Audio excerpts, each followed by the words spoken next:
అందరికీ నమస్తే అండి. మన దేశంలో క్రికెట్, సినిమా, పాలిటిక్స్ ఈ 3 అంటే జనాలకు విపరీతమైన పిచ్చి.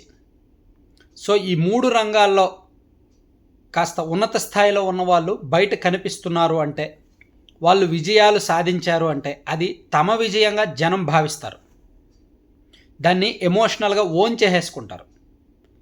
చాలా కనెక్ట్ అయిపోతారు. ఎంతగా కనెక్ట్ అవుతారంటే, నిన్న ఆర్సీబీ గెలిచిన తర్వాత ఆ గెలుపు సంబరాలు దేశవ్యాప్తంగా ఎలా జరిగాయి అనేది అందరూ చూసే ఉంటారు. అర్ధరాత్రి వేళ 11:30 నుంచి దాదాపుగా 1 గంట వరకు బెంగుళూరులో ఎక్కువగా జరిగాయి. ఎందుకంటే కప్పు వాళ్ళు గెలిచారు కాబట్టి. బెంగుళూరుతో సహా ఆర్సీబీ గెలవాలని ఇతర రాష్ట్రాల్లో చాలామంది అభిమానులు కోరుకున్నారు. Because of Virat Kohli, star player, star batsmen. దాదాపుగా 18 ఏళ్ళుగా ఆ టీంకు ఆడుతున్నాడు. కానీ ఆర్సీబీ కప్పు గెలవట్లేదు. సారీ, విరాట్ కోహ్లీ ఆ టీంకు ఆడుతున్నది మేబీ 15-16 ఏళ్ళు అనుకుంటలే. ఎనీవే, ఆర్సీబీ అయితే మొదటి నుంచి స్టార్ ప్లేయర్స్ ఉన్న టీం, ఒక బ్రాండెడ్ టీం, విపరీతమైన వ్యూస్ వచ్చే టీం. ఆర్సీబీకి ఐపీఎల్లో అంతగా క్రేజ్ ఉంది. క్రిస్ గేల్ అయితేనేమి, డివిలియర్స్ అయితేనేమి, విరాట్ కోహ్లీ, ఇలా స్టార్ బ్యాటర్స్, స్టార్ క్రికెటర్స్ అందరూ దానిలో ఉన్నారు. సో అందుకని వాళ్ళు కప్పు కొట్టలేకపోతున్నారు కాబట్టి చాలామంది కొట్టాలని కోరుకున్నారు. బెంగళూరు వాళ్ళే కాకుండా దేశవ్యాప్తంగా చాలామంది. సో ఇన్నాళ్లకు ఆ కళ నెరవేరడం, ఆ ఆకలి తీరడంతో సంబరాలకు హద్దు అదుపు లేకుండా పోయింది. ఎంతగా వెళ్ళాయంటే ఈరోజు దాదాపుగా 11 మంది చనిపోయారు. ఇంకా ఎంతమంది అనేది అధికారికంగా ధృవీకరించలేం అని ఆ రాష్ట్ర ఉప ముఖ్యమంత్రి డీకే శివకుమార్ గారు చెప్పారు. ప్రాణాలకు సైతం లెక్క చేయకుండా తమ టీం కప్పు గెలిచింది కాబట్టి, తన టీంకి సన్మానం జరుగుతుంది కాబట్టి వెళ్ళి చూడాలి అనుకున్నారంతే. సో దీన్ని పిచ్ అనుకోవాలా, మత్తు అనుకోవాలా, మైకం అనుకోవాలా, ఏమనుకోవాలి, వెర్రి. ప్రాణాలకు కూడా లెక్క చేయాల. విషాదం, అత్యంత విషాదం. కప్పు గెలిచారు అనే ఆనందం 24 గంటలు కూడా లేకుండానే 11 మంది చనిపోయారు. సో ఒక చేదు జ్ఞాపకంగా మిగిలిపోద్ది బెంగళూరు చరిత్రలో అండ్ కర్ణాటక రాష్ట్ర చరిత్రలో. సో నిన్న వాళ్ళు కప్పు గెలిచారు కదా, సో దాన్ని పట్టుకొని ఈరోజు మధ్యాహ్నానికి బెంగళూరు చేరుకుంది ఆర్సీబీ టీం మొత్తం.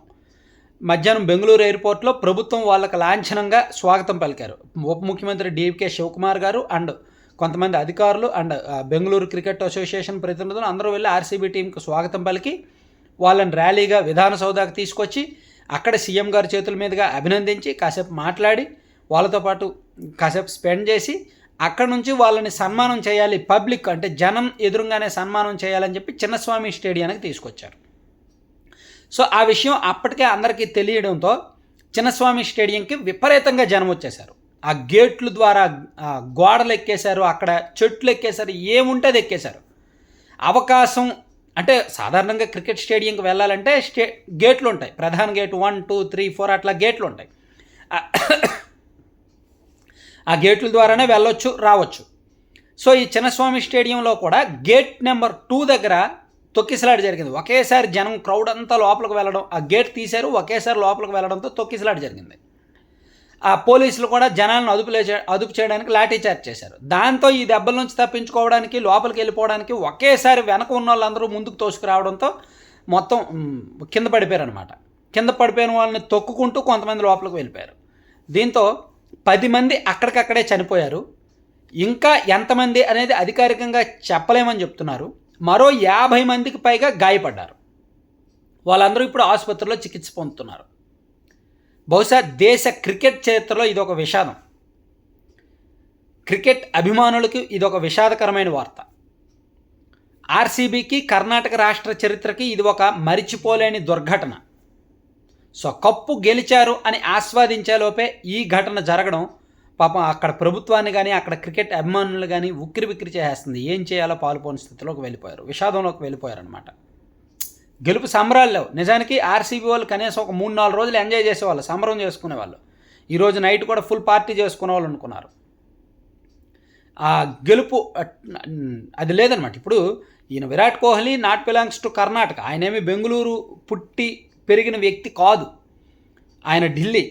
కానీ ఆయన బెంగళూరు ఆయన ఓన్ చేసుకుంది. చాలామంది క్రికెటర్లు ఐపీఎల్లో టీమ్స్ మారుతూ వచ్చారు, కానీ విరాట్ కోహ్లీ మాత్రం అసలు టీం మారలా. మొదటి నుంచి బెంగళూరు తరపునే ఆడాడు అతను. అలా కొంతమంది ప్లేయర్లు ఆ టీంకి ఫిక్స్ అయిపోయారు. అలా బెంగళూరు కానీ ఆ రాష్ట్రం కానీ విరాట్ కోహ్లీని అంతగా ఓన్ చేసుకోవడం, విరాట్ కోహ్లీ కూడా నేను కప్పు గెలిపించి బెంగళూరు కానుకగా ఇవ్వాలని ఫిక్స్ అవ్వడం, ఇదంతా చాలా ఎమోషనల్ కనెక్టివిటీ అయిపోయిందనమాట. నేను చూశానుగా, రాత్రి అయితే బెంగళూరు వీధులు, ఢిల్లీ వీధులు, దేశవ్యాప్తంగా చాలా చోట్ల, బెంగళూరులో అయితే నైట్ 1:30 వరకు బాణాసంచా పేల్చి ర్యాలీలు చేసి కుర్రాళ్ళు విపరీతంగా హడావిడి చేశారు. ఎక్కడికక్కడ థియేటర్స్లోను, ఓపెన్ వేదికల్లోను, పార్కుల్లోనూ తెరల మీద మ్యాచ్ చూసి బెంగళూరు గెలిచిందే అని కన్ఫర్మ్ అయిన వెంటనే విరాట్ కోహ్లీ ఎమోషన్స్ ఏమో కానీ అక్కడ అభిమానుల ఎమోషన్స్ విపరీతంగా ఉన్నాయి. ఆ ఎమోషన్స్ని ఆపుకోలేక ఇదిగో ఈరోజు ఇదంతా జరిగిందనమాట. సో మన దేశంలో సాధారణంగా ఒక కొత్త సినిమా రిలీజ్ అవుతున్నప్పుడు సినిమా టికెట్ల దగ్గర తొక్కిసలాట జరగడం, లేదా ఒక సినీ నటుడు, సినిమా అగ్రహీరో ఎవరైనా జనంలోకి వస్తున్నాడు అన్నప్పుడు తొక్కిసలాట జరగడం మనం చూస్తూ ఉంటాం. అండ్ స్టార్ పొలిటీషియన్స్ ఎవరైనా సరే జనంలోకి వస్తున్నప్పుడు విపరీతమైన క్రౌడ్ వచ్చి తొక్కిసలాట జరగడం మనం చూస్తూ ఉంటాం. అలాగే క్రికెటర్లు కూడా. సో సాధారణంగా క్రికెటర్లు జనంలోకి వస్తేనే అది ఉంటుంది. ఇప్పుడు కప్పు తీసుకురావడంతో వాళ్ళందరూ ఒకేసారి ఉంటారు, ఒకేసారి వస్తారు, గవర్నమెంట్ పెద్దలు కూడా వస్తారు, సన్మానం చేస్తారని తెలియడంతో జనం వేలాది మంది ఒకేసారి తరలి వచ్చారనమాట.